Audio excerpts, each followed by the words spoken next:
บายดีอยู่ก้อยโลโซอีกแล้วเมื่อนี้ก็พาลานมาเบิ่งแข่งออฟโรดเนาะเป็นมือสุดท้ายกองหลังดีกว่าหากับมาฮอดเมื่อกี้เนาะ2 คน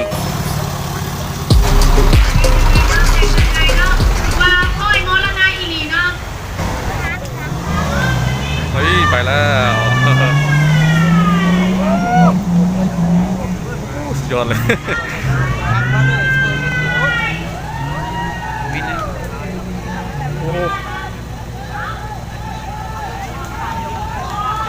โอ้กันเลย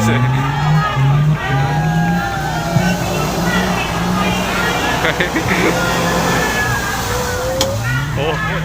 เมียงเลย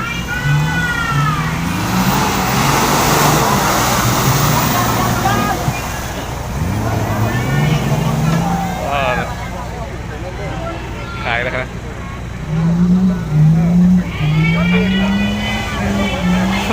เอาอีกแล้วครับนี่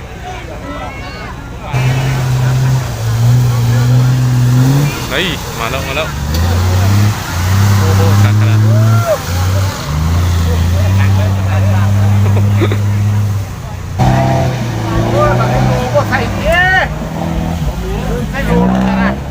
เสียงขาดกัน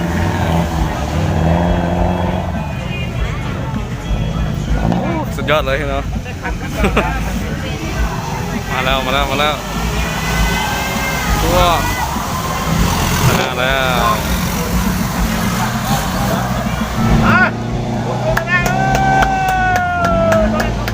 โอ้ยกาย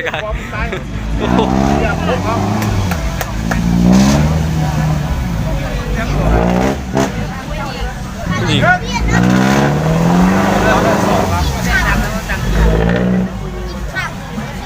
ผู้หญิงนะครับกองมัวกองมวยเจ๊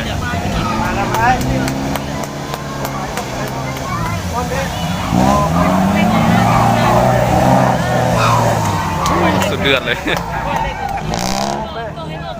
มาแล้วโอ้ยขันเหลืองแล้วโอ้ยตายครับ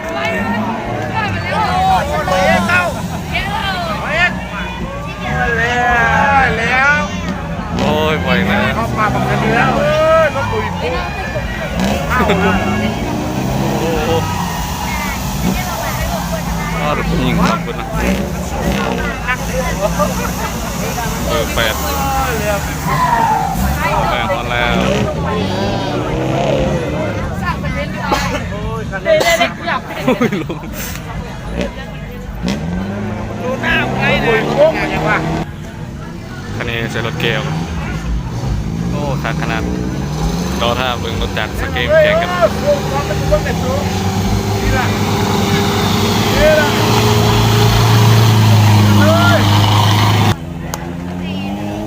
โอ้มาแล้ว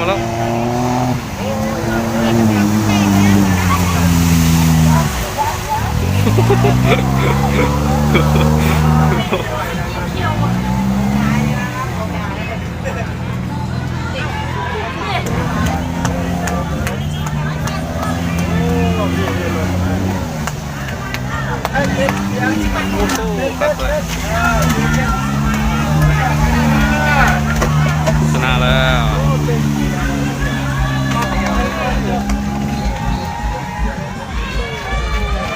อันนี้ก็ที่4เราลงสนามแข่งแล้วเนาะถ้าคนใหญ่กว่านี้ไปบ้านลง11 ปีก็ขัดแท้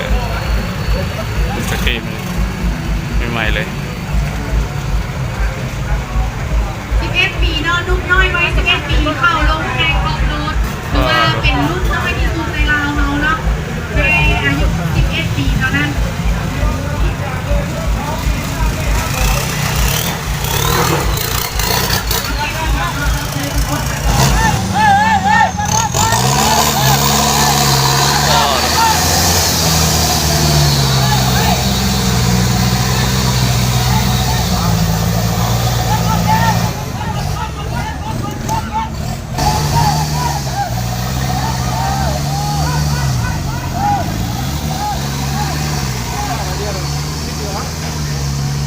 โอ้โหลอยจะเป็นตะปืน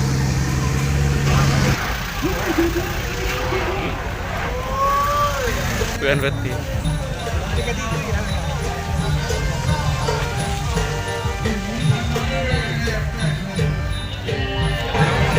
เฮ้ยมาแล้วเฮ้ยโดนเลย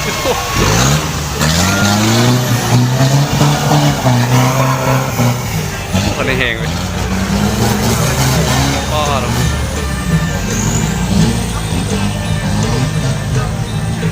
ขอบคุณละมาแล้วจวดป้อเรา